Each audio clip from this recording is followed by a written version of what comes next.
بسم اللہ الرحمن الرحیم الحمدللہ علیہ والصلاة علیہ اما بعد فقد قال اللہ تبارک و تعالی قل لا اسألکم علیہ اجرا الا المودۃ فی القربى۔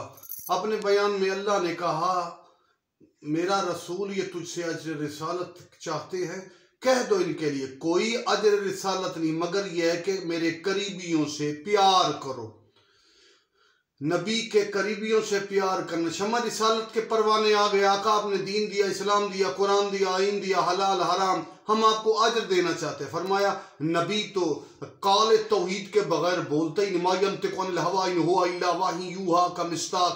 اللہ کے حکم سے کہتا ہے کہ میرے اجر رسالت یہ ہے قریبیوں سے پیار کرو۔ بعض نے کہا قربہ فولا کے وزن پر، والمؤنث منہ اس سے مراد بی بی ہیں، لیکن وَاتَذَا الْقُرْبَى حَقَّهُ، ہاں، اور اس آیت کے تحت یہ باقی معاملات میں کچھ کہتے ہیں کہ جناب سیدہ قربہ والمؤنث منہ سیغے کے تحت بعض قربہ سے مراد مولا حسن حسین۔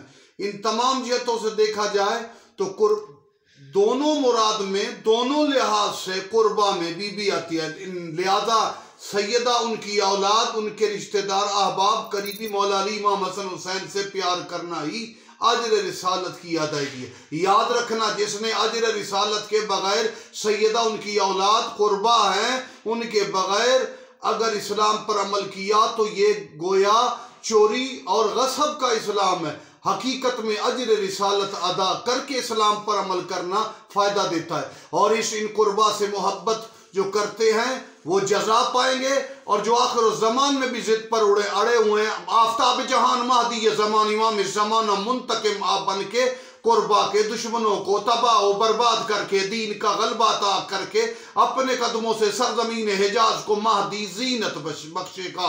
والسلام علیکم ورحمۃ اللہ۔